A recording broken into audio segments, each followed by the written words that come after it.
Ranking lahat ng traps or games ni Jigsaw. Rank ko to mula sa pinakamadaling manalo hanggang sa pinakamahirap at pinakamadugong ayaw kong ma-experience. Para magawa ko tong content na to, pinanood ko nga mula SAW 1 to SAW X and isa-isahin natin yung 61 na traps ni Jigsaw. Lastly, since madami-dami pala to, kung hindi ko to matatapos sa video na to, gagawa ko na lang ng part 2 or 3. Okay?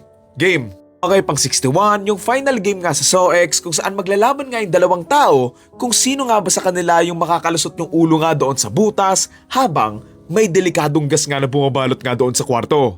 Medyo madali lang naman to as long as magaling ka makapaglaban. Okay, pang 60 from SAW 9 or Spiral na isang lalaki nakalambitin tapos may mga tumatalsik sa kanyang mga bubog. Walang kwenta tong trap na to para sa akin kasi nga may bugtong lang tapos nasa basurahan lang pala yung susi. Ano kung hindi ka mahilig sa bugtong or hindi ka talaga nakikinig? Hindi wala na. Tegi ka na. Next, pang 59 from SAW 8 na dalawang taong meron ngang suot na collar na may lumalabas ngang mga laser at kailangan nga lang nilang mag-confess ng kasalanan nila para makaligtas sila. Honestly, hindi naman to trap na trap kasi nga sinetap nga lang to ng lalaki na to para nga mapaamin lang tong lalaki na to. Next, pang 58 from SAW 8 ulit, nakabitin yung lalaki tapos ipapasok siya sa loob ng isang cone na umiikot na honestly, hindi ko masyadong magets yung point ng larong to eh. Hindi na lang kasi siya naglaro ng maayos, nagsubok pang manduga. Ayan tuloy, tegi siya. Next, pang 57 from SAW 8, yung nakakadena silang lahat tapos unti-unting umaangat and kailangan nga lang mamili ng isang babae nang ituturo nga sa katawan niya na may clue naman na siya kung ano eh. Tapos, hindi pa rin siya namili. Natatawa nga ako dito eh kasi nga may pa-mystery pa noong una kung sino yung nasa flashback. Tapos, ni-reveal naman nila agad. Akala ko ba naman may twist pa eh. Next, pang 56 from SAW 7, dalawang lalaking nakakadena sa isang lamesa tapos sa gitna ay may chainsaw and sa taas naman nila ang babaeng girlfriend nilang dalawa. Tatawa ako dito kasi ang dali lang nila natapos na nagkasundo nga lang sila na yung babae na lang yung iaalay nila. Next, pang 55 from SAW 6, yung final game nga ni William na yung nanay at anak nga nung nabiktima niya yung mamimili ng kapalaran niya na sadly, hindi nga siya napatawad. Awa din siya dito lalo na nangyari na sa kanya.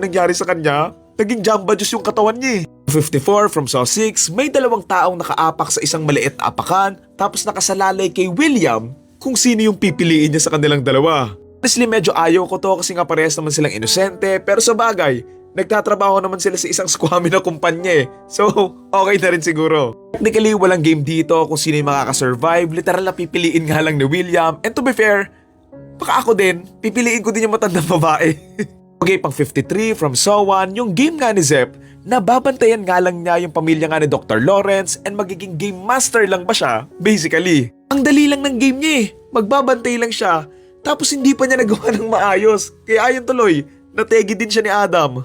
52 from SAW X na technically imagination lang naman to ni Jigsaw, pero madali din naman. Ang dali lang nito, kailangan niya lang ibalentong yung mga daliri niya sa isang kamay niya para nga hindi matanggal yung windows of his soul nga. Tik na yan, isang kamay na nga lang tapos pwede pang maibalik, hindi pa niya nagawa. Pero sa bagay, imagination lang din pala to, hindi pala natuloy.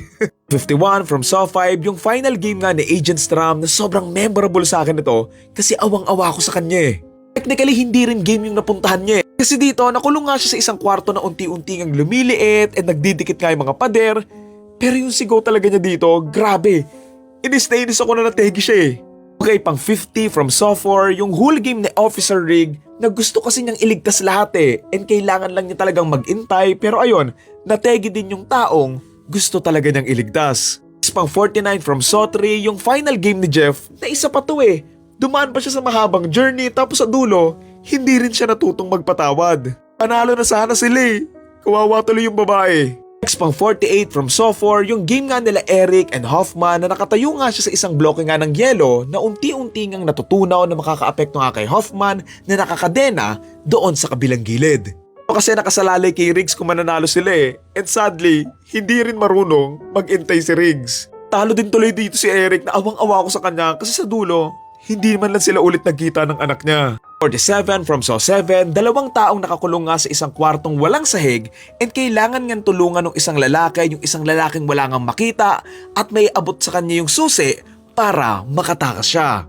Medyo weird din talaga yung game niya to be honest eh. Medyo nakakatawa din kasi isipin mo, natalo siya doon sa laro kasi nga hindi niya nasala yung susi since Wala nga siyang makita. So dito ang iniisip ko, sino ba talagang may kasalanan? Yung nagbato or yung sumasalo? Okay, next, pang 46, yung final game nga sa SO8 na dalawang taong nakakulong nga sa isang kwartong maglalaban kung sino nga yung makakasurvive sa kanila. Wongka din yung game na to na mahirap manalo kasi nga sobrang tricky nung laro eh. Yung clue para makasurvive sila, sobrang dali lang mamiss nun eh. Okay, next, pang 45 from SO7 na flashback lang na dalawang taong nakalambitin tapos sa ilalim, merong mga lawn mower fan na umiikot nga. So basically, patagalan lang talaga tong nakalambitin. Nadadalian ako dito kasi sanay naman ako maglambitin pero for me, unfair to unless parehas kayo ng lakas ng kalaro mo. Ay pang 44 from SO7 ulit, isang babaeng nasa loob nga ng isang wheel na umiikot nga papunta sa mga bakal na nakatutok sa mukha niya. Lugi din talaga to para doon sa babae kasi nga nakasalalay doon kay William kung makakaligtas siya. Na malas niya, ang hina nga ni William hindi nga niya kayang buhatin, tiisin nga yung sakit para nga maligtas niya tong babaeng to. Ito napakamot talaga yung ulo ko eh. Ilang segundo lang niya titiisin yung sakit, hindi pa niya kayang tiisin. Inis na inis ako dito, panalo na sana to eh. Okay, next pang 43 from SO5 na may mga jars nga doon sa ibabaw na may laman ngang mga susi and kailangan nga nila tong makuha para nga makapagtago doon nga sa butas nga ng mga pader bago nga kumaboom yung buong kwarto. Dali lang naman to kasi agawan lang eh. I know na meron ngang twist dito pero obvious naman na kasya dalawang tao dyan eh. Ang taka din ako dito na rehas lang naman yung harang pero somehow hindi pumapasok sa loob yung pagsabog.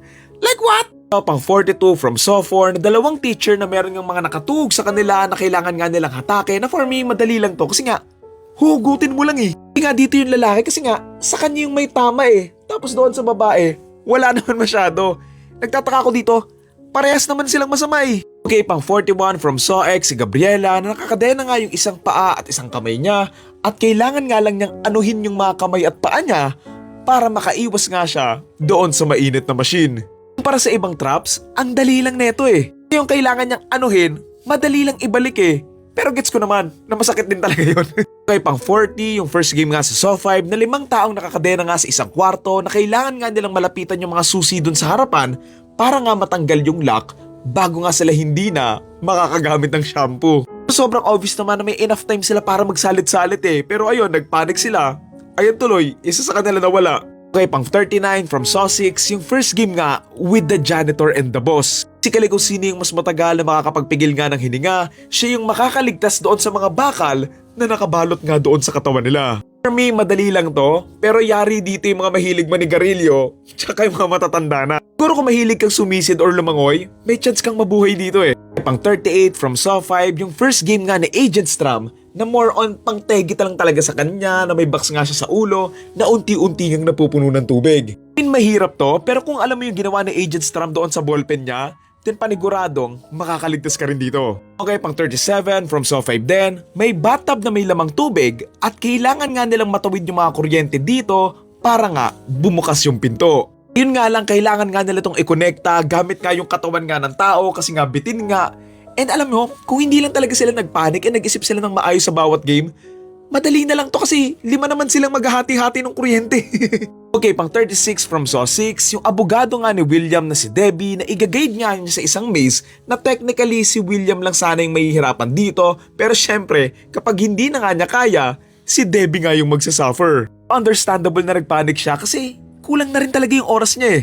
Alam mo yon, sana inintay na lang talaga niyang kunin na lang ni William eh kasi willing naman siya eh. Kaya ayun tuloy, nategi din siya. Medyo hindi fair para sa akin kasi 90 seconds lang yung binigay tapos ang dami nangyayari na meron pa siyang patwist doon sa dulo na medyo para sa akin maduga lang. Okay, dahil malapit ng mag 10 minutes, ihinto muna natin sa 36 and yung 35 hanggang 1 sa part 2 na. Yun lang. Thank you.